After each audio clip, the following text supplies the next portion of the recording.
Thank you, Jesus. Hallelujah.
Genesis 1 verse 1. In the beginning God created heaven and earth.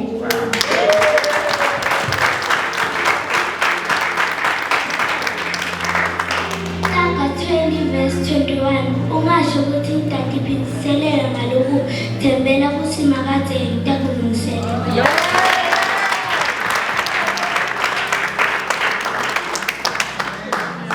Tanga 14 verse 12.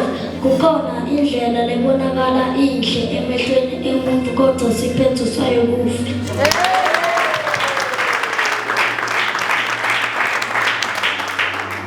Luke 1 verse 37. For no way good shall ever fail.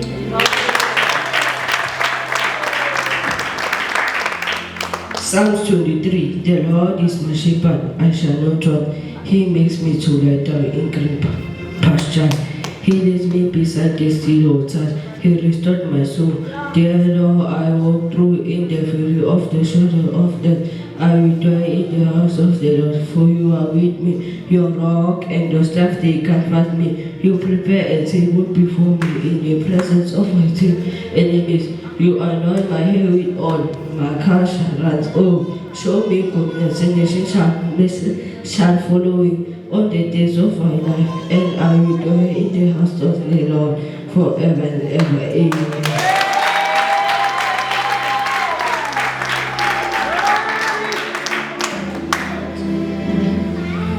Taka 3 verse 5. Temba samawati na hiyo mitutu ya kumwea mwadingwa.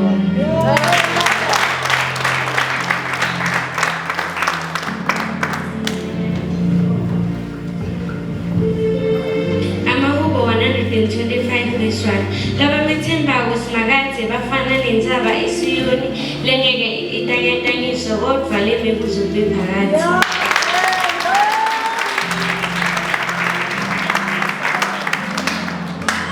Exodus 20 verse 12. Hlonipha uyihlo nonyoko ukuze insuku takho tinyamanza ezweni uNkulunkulu akunika lona. Ungabulali, ungebi, ungaphingi, ungafakazi emanga makhalwane wakho.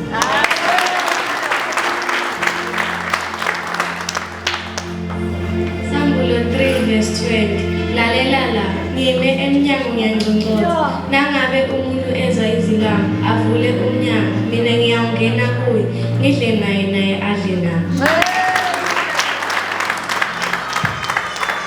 13 verse 9. Izibani zabalungileyo ziyathokozisa kodwa zababi ziyaqineka.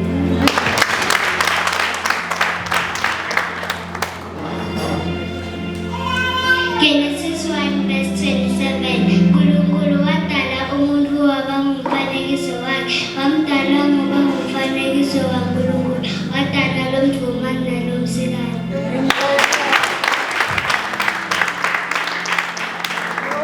Genesis 1 verse 1. uNkulunkulu wadala izulu nomhlaba, wabetha ubumnyama nokukhanya.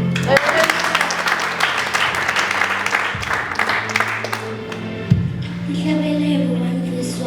Ubusisiwe umuntu owathatha iteluleko lomahlanganyele igama lokahlala nasemkhabathini walabala baphukuta uNkulunkulu, kodwa ukujabula kwakhe kusemthethweni wasenyakatho. Uyacabanga azinkinga ngokuyibusa.